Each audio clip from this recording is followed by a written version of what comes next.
2-year-old TikToker at ninja.tay21, real name Taylor Jean Scrum, posted this video on her page. You're going to get yourself killed on that.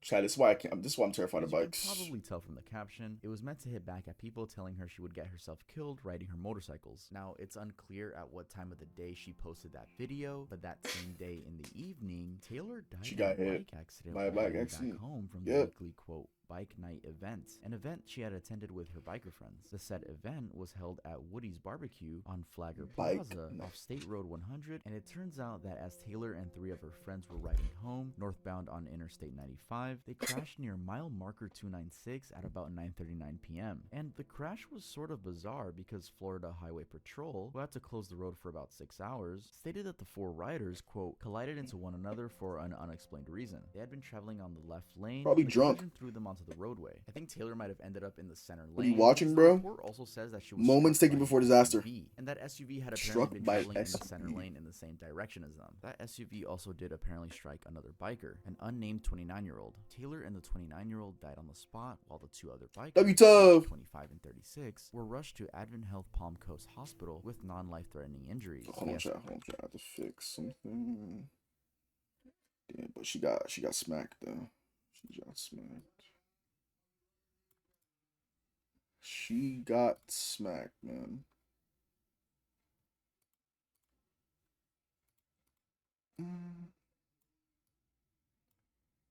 She got smacked, chat.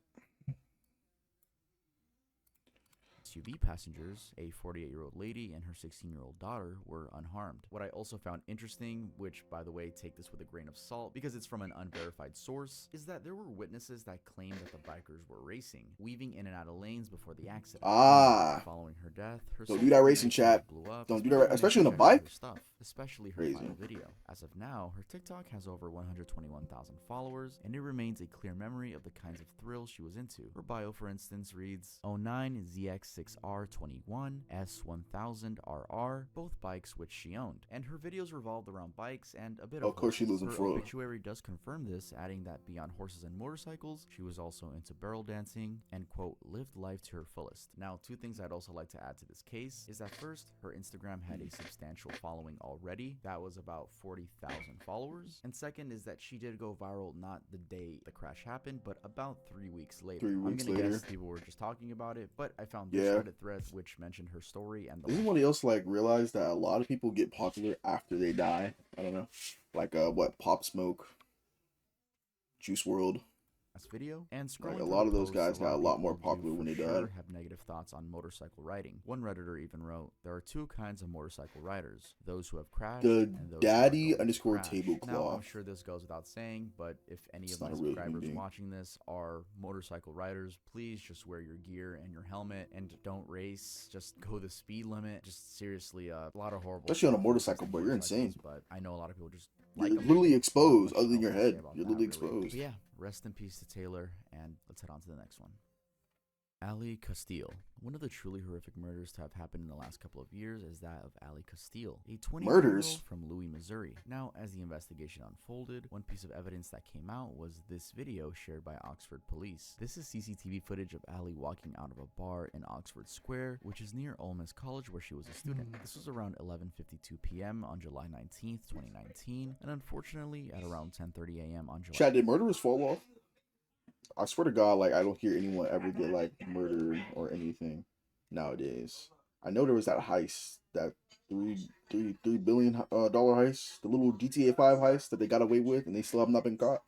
They really got away with it in like 3 weeks. Just a few hours later, she would be found dead by a deputy on patrol near Sardis Lake, Mississippi. What transpired between those events and everything that led up to it turned out to be a wildly unsettling story that even an attorney called a tragedy of Shakespearean proportions. Investigations, including that CCTV footage, revealed that after leaving the bar at around 1:30 in the morning, Castile met up with 22-year-old Brandon Thiesfeld, her on and off college lover, and they drove up to an abandoned fishing camp at Sardis Lake. It was there there, a location that had been described as dark and desolate, that Brandon would proceed to shoot her Look at this guy. 9 times. This 9 happened times? between 2:15 and 2:30 in the morning. A jury report indicated someone reported having heard gunshots in the area during this time of night as they walked their dog. So what caused this seemingly unhinged murder? Well, as prosecutor Ben Creekmore put it, Brandon had to, quote, get rid of a problem. Castile had gotten pregnant with his child, and might I also add that He the didn't want a pregnancy child. wasn't 100% confirmed, as she had used a home kit test, but even then in the text she just wasn't sure. She wrote him a text saying, like, it's a very faint blue line, but I don't know, I guess I can wait and see if my period comes. All this information, like I said, came out during the investigation, Oh, this is like with 2019. Castile's Apple Watch being at the center, and they had to rely on her Apple Watch because Brandon had disappeared along with her phone, but he didn't realize that the messages were synced up with her watch. It wasn't actually long before investigators found out he might have been the last person to be with her, as he had texted, "Are you going to be home today? Cause I could visit," that Friday before her death.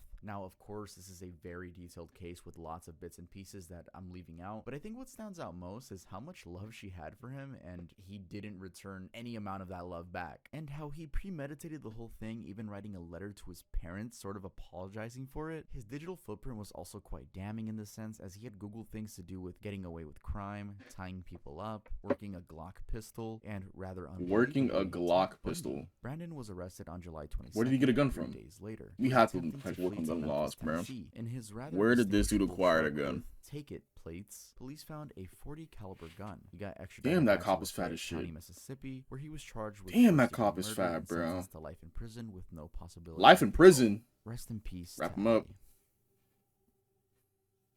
Kyler Effinger. Earlier in January of this year, this video circulated running from? widely on the internet and was a big topic in the news. That was security footage at Salt Lake City International Airport, and it shows the final moments of 30-year-old Kyler Effinger before he would later be discovered unconscious in the engine of an almost departing occupied commercial flight bound for San Francisco. Before I recap what's happening in the clip, let's talk about what happened before. So according to his father, Judd Effinger, Kyler had been held up in security and missed his flight. Now, nothing unusual with that information, but it turns out that he suffered a manic episode, one of many that had been happening to him for over 10 years, and that his father said usually don't end up well for him, so have that in mind. The footage is from 9:52 p.m. on New Year's Day, and the incident happened at a secured part of the terminal, with a store manager calling the airport's control center to report a, quote, disturbance involving a passenger. That report was made while Kyler was running around and struggling with the doors. The other man seen in the footage was alleged to be a custodian at the airport, and Kyler speaks to him in between attempting to open the locked gate A2 door and gate A1 door. Also notice how he just has his socks on, carrying his shoes in his hands, which he actually uses to try to break the window next to the A1 door. By the time the Salt Lake City Police Department was being involved, he had made his way out of the emergency exit and ran down the stairwell. He quickly then made his way onto the tarmac, and images from the thermal imaging camera show him approaching the slowly taxiing Delta Airlines plane. The footage cuts before he gets to the plane, but according to the reports, he ended up reaching the plane, having taken off his clothes along the way, and used a de-icing pad to crawl his way up inside the engine. Officers and airport operation workers who had been searching for him discovered him unconscious and tried to remove him via the removable cover of the engine, the cowling. Although they did, attempts to revive him, including administering naloxone, were unsuccessful, and he was pronounced dead. What would happen if he got stuck into the plane? In order to rapidly reverse What happened? an opioid Okay. overdose. Additional information from the What would have happened if he would have got stuck in the plane and the plane would have actually managed to take off, but his body like fucked it up and the plane ended up crashing because this dude is having a crash out moment.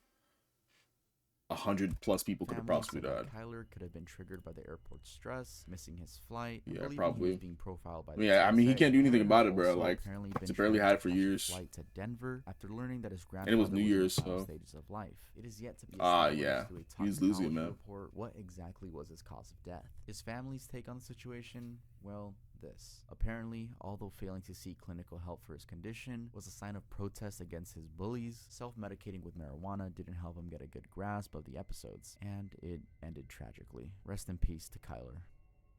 Yeah, man, rest in peace, bro.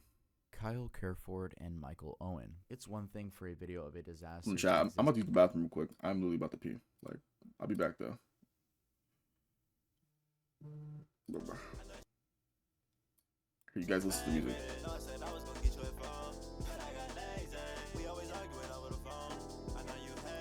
Here,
Alright, y'all, we're back.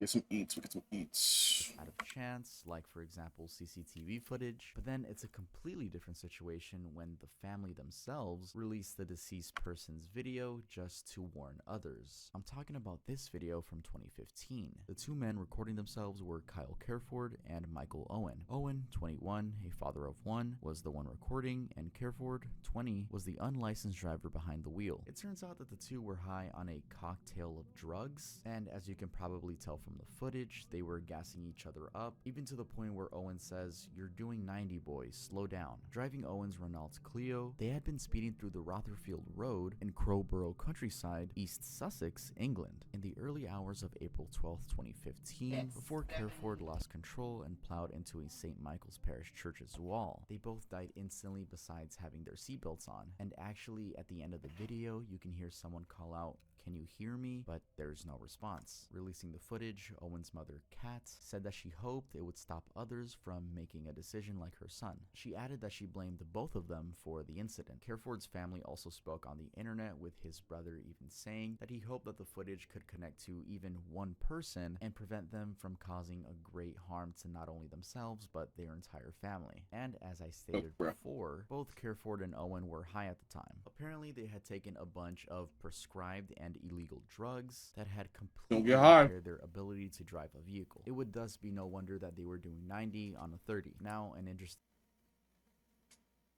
90 on a 30? Jesus Christ. If you're getting high, I can't be around you, bro. I actually cannot be around you if you're like high in the clouds. The thing I found about this case is the duality of Owen, because while on one side he behaved erratically and irresponsibly, on the other side, his ex-partner, Lauren Humble, said, "The Michael that we saw in that video was not the Michael that we knew, who was a loving, caring, responsible daddy." His mother also said that he was a brilliant father who everybody loved. Owen left behind daughter Lily Rose, who Lauren Malloy said would have to live with the horrific impact of the situation forever. What's even sadder is that he had been preparing for her 5th birthday, and he had also received news of a job offer. He had been working at a printing firm, and the offer was for a position at a window screen repair firm where his stepbrother worked. Your life. Yep, pretty devastating situation overall. Rest in peace to these two men.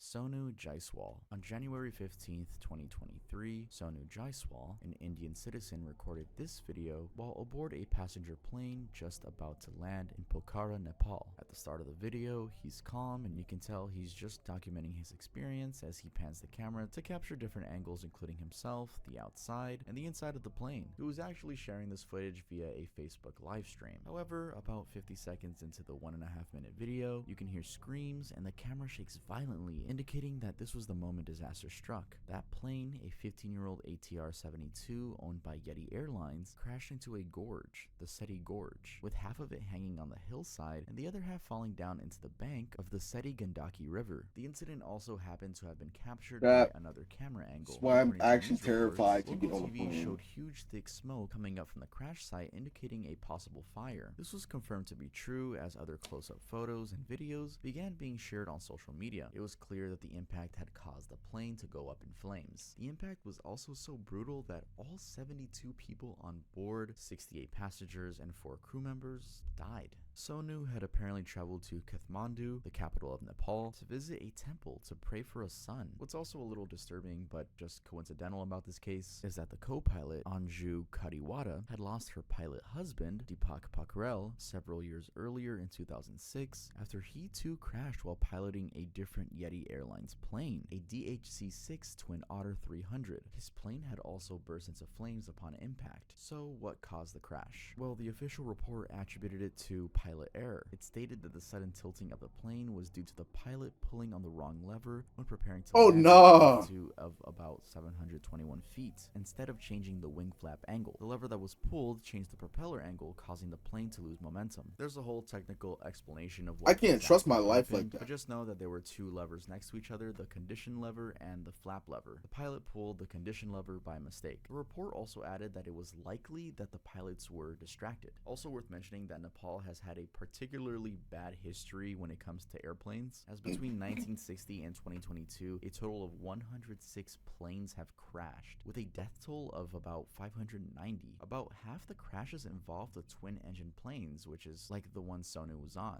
Part of the hazards of flying there have also Why are they not shut down? to mountainous terrain, unpredictable weather, poor visibility, and an aging fleet of planes. Remember, this specific plane that Sonu was on was 15 years old, and it's still pretty unbelievable that by chance, he captured his last moments on a Facebook livestream. Rest in peace to everyone on board. Hakan Aysal. The story of Hakan Aysal is a good example of a really stupid way to commit a crime. Why? I actually well, can't. in this last moment video, Aysal is seen sort of luring his heavily pregnant... Like, I could actually never trust my life with somebody controlling like that giant plane, bro. They make one mistake and I'm cooked.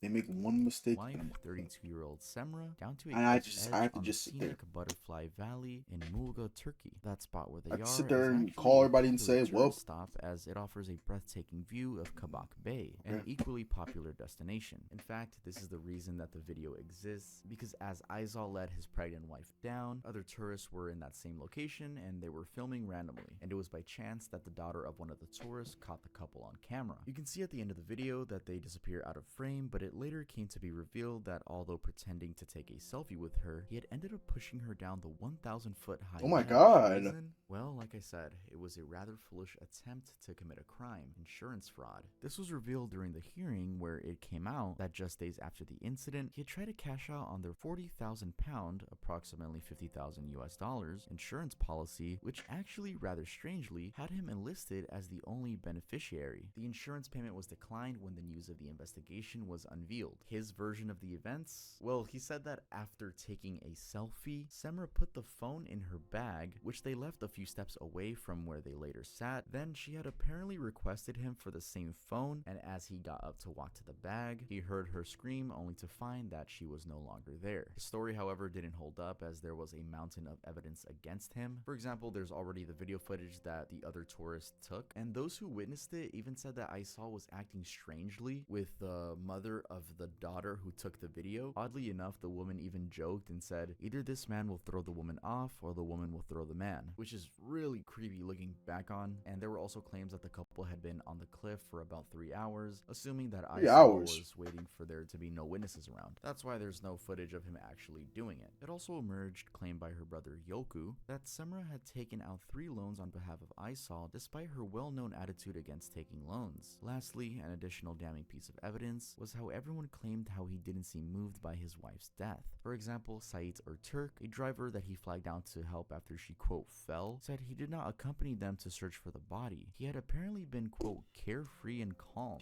not acting anything like a man who just lost his wife due to falling off a cliff. Now, Aysal tried claiming insanity to avoid prosecution, but after medics confirmed he was in fact okay, he was sentenced to life in prison in 2022. The court stated that he must serve at least 30 years before he could ever be considered to be released. This is just one of those horrible cases where, oh my god, I absolutely hate this one. But yeah, rest in peace to Semra and her child. Linda Almond. For the second time in this video, we're going to be talking about a Facebook live stream that had a devastating ending. Was it like an earthquake, a tsunami? Oh. By 55-year-old Linda Almond, a resident of Waverly, Tennessee. Well, if anybody's seen me on Facebook Live, we're being flooded right now in Waverly, Tennessee. Really scary. Oh yeah, that's scary. Yes. The first thing you do is go on Facebook Live? Oh, hell. I wish I had one of those. I think so. We just hit the side of the house. I need a light. This is scary. Oh, my 911? goodness. 911?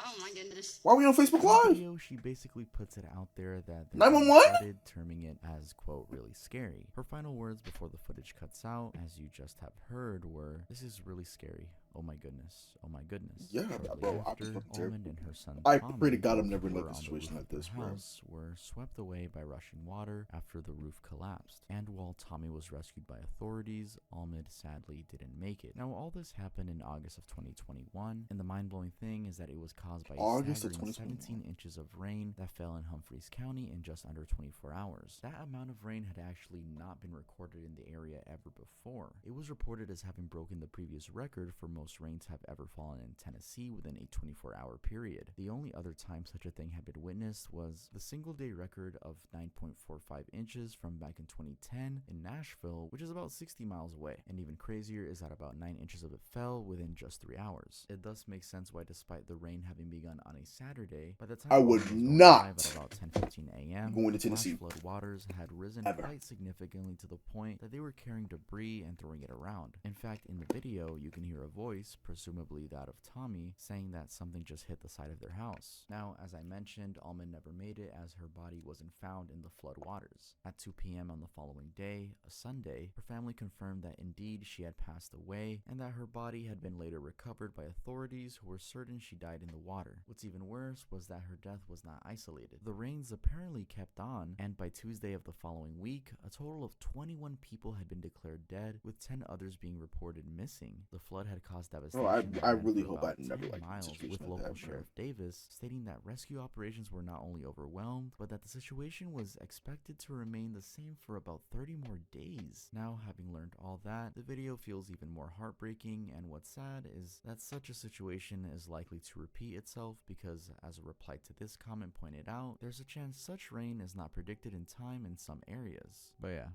rest in peace to Linda. It's a peace, man. Ran the bus driver. In 2018, this video caused a His lot of name, Ran. officials in China to be furious as it led to deaths that most thought could be avoided. In the video, you can see the driver, 42-year-old Ran, in a heated exchange with a passenger who was later identified as 48-year-old Liu. Liu can be seen slapping Is bro about to the crash driver's out? cell phone before he hits back, losing control of the bus in the process. This incident happened in the city of Chongqing, China, and the bus unfortunately plunged about 200 feet down into the Yangtze River. Yes, they were doing all that while crossing the iconic but also really high second Guangzhou Yangtze River Bridge. There's actually this camera footage from outside the bus which shows the moment the driver lost control. He veered off into the oncoming lane and crashed into a sedan before rolling off the edge of the bridge down into the river. It was confirmed that at the time of the accident there were about 15 people inside the bus, with none having survived. The bus actually plunged about 215 feet below the surface of the water, meaning it was very difficult for anyone to make it. That's also probably why out of 15 fatalities, only 13 bodies were retrieved and identified, while 2 remained missing. Also worth noting is that the rescue operation was quite huge given the nature of the location and accident. About 50 firefighters, 5 fire engines, and 2 rescue boats were dispatched to the scene, where the only indication of the sunken bus was oil fragments floating atop the waters. And that wasn't enough because a 60-ton capacity crane had to also be dispatched to pull the wreckage out of the water. So we already know that this horrific accident was caused by a brawl, but what exactly were they fighting about? Well, It's not losing my turns life out in the that hands of woman, somebody else, Liu, man. had missed her stop and wanted to be let off the bus, but Rand didn't want to hear any of that. That's how she ended up hitting him, and he retaliated. And as I said before, He when people retaliated? believed this was the cause of the accident, they were nothing but infuriated. An avoidable petty fight that ended up claiming tens of lives. These sentiments were apparently mostly expressed on Weibo, a popular social media platform in China. The fuck with is a users, Weibo, for example, stating, "In a few seconds, a whole bus of life is lost," and "The price of acting on impulse is too grave." The official police statement also blamed the fight on mutual fist-fighting behavior. What I also found surprising about this case is that it seems that bus driver and passenger fights are sort of common in China. A commentary published in a local newspaper, People's Daily for instance, stated, "We have to ask, why do fistfights between passengers and drivers keep happening?" But yeah, rest in peace to everyone that was Normalized on board fist on that fights. bus. Sinking ship. Sinking Next ship. up is this chilling video recorded Oh by my a God, don't be a 17-year-old Korean cruise. student Don't be a moments before cruise. Don't be a he and cruise. hundreds of others died when a ferry that they were on, MV Sual, capsized and sank. Now the entire video is disturbing, but This is why I what can't get on really ships, odd chat. and interesting is Ocean, that some of the students were not making me. jokes as the ferry Ocean was is not moving for me, bro. outside, but I'm gonna assume they weren't aware of what was about to happen. In this translated version of the video, as the announcer cautions them to remain in the same location and be prepared for a quote dangerous situation. One student asks, "Is it sinking for real?" And as the announcer keeps going, another student chimes in, "Nonsense." Later, someone suggests that they take a photo as part of their last memories, and jokingly, another one says, "Take a photo like this, like a man against gravity." That was right before yet another student shouts, "This is fun." And another comments, "This is like Titanic," before they start singing the Titanic theme song. That This video shit is takes not. off as one These niggas are student not says, taking this shit "Tell me, Dad, seriously. he loves them," as his final words. The video, These which niggas are not circulated taking this shit widely, was seriously. shared with South They're in a Korean ferry or media like by a father to cruise, one of bro? the 323 students who had been aboard the ferry. There had been a total of 476 people on board. I should also add that How the did it, student like, Park sink? Soo-hyun had apparently shot an entire 15 minutes of video detailing the last few moments on the ferry, and so what I just shared here is a little section of it. The faces of the teenagers are blurred out as Park's father requested this to be done as a way to respect the privacy of the Bro family said- and their loved ones. Anyway, what followed was a You understand that disaster this kid said, haunts "This is South fun. Korea This is till like the this day. Titanic." The final death toll, for instance, revealed that out of the not a fucking game, 476 dude. passengers, 304 died. I'd be freaking and out. among those, 5 bodies were never recovered. In addition, Swag, you of can't the get me on a ship, chat. 299 bodies that were recovered, 250 were of second-year high school students. Why such a large number of students on board? Well, they had gone for a school trip to the scenic School Jeju trip. Island, and sadly, they never even made it to the island as the ferry sank on its way there. This was around 8:05 in the morning on April 16th, 2014. You couldn't get me on the Rescue ship, efforts bro. began immediately after a distress signal was received, with private fishing boards being hailed for helping rescue more passengers than the Coast Guard. Actually, the government ended up taking a lot of the blame due to the perception that the Coast Guard as an agency did not put in enough effort in the rescue mission, especially in mobilizing help in time. And the blame didn't stop there because the captain escaped first, leaving the passengers with the instruction to just stay put. The control tower was also faulted for not acting swiftly. Yo, L-Mans! President Park Geun-hye I'm was not blamed for not mad at appearing in him, public though. for a whole 7 hours I after would the disaster be- had I already wouldn't be the occurred. first All one these out. factors compounded were taken to imply failure in leadership after the disaster unfolded. The investigations into the incident were concluded in January of 2017, surprisingly with only the captain getting a prison sentence. Anyway, aftermath aside, why did the ferry sink? Well, reports why did indicated it sink? 3 main reasons. First, some dangerous renovations with regulatory approval had been done on the vessel, raising its center of gravity. Second, on the fateful day, the ferry had drained most of its ballast water, which it needed for balance. And third, it was overloaded with cargo, carrying more than twice the legal limit. Again, lots of blame went to governing authorities, with even claims that they had looked the other way. What's really gut-wrenching, as I've stated before, is how this affected the families. It was extremely difficult for them to move on from this. For example, I found an article from 2022 stating that 8 years after the disaster, some parents even killed themselves. Others Oh, got whoa. divorced, and some kept protesting, fueled by grief and anger. Yeah, They rest in peace to are everyone hurt. involved in this sinkage. Burku Saglam. Let's end with this video where a 22-year-old Turkish beautician, Burku Saglam, is seen capturing what would turn out to be her final moments right before a horrific crash. In the video, you can tell she's enjoying the views from the cockpit of a single-engine plane as she pans the camera around to show different sides of the plane. There's also some stitched-in footage of the plane taxiing on the runway She, a like, little while before they having took off. fun on it? Now, unfortunately, moments later, at about 3:32 p.m., while she was about 3,937 feet in the air, the plane had lost communication with the control tower. This was about 15 minutes after they had taken off from a small town near Istanbul. Around 78 miles from the takeoff point, workers at a nearby natural gas plant informed authorities of an object plunging from the sky. This object Oh, turned out to hell be the no. plane that Saglam and Hakan Koksal, an experienced 54-year-old pilot, were traveling in. The fall was actually captured in a video, and it was clear that they hit a 380,000-volt power line on their way down. The plane immediately burst into flames upon that impact. Bodies of the two were found near the crash site by the search and rescue team. As to how they died, the local mayor, Aliner Actis, without specifically which, said that one of them was believed to have been ejected from the aircraft, falling to their death,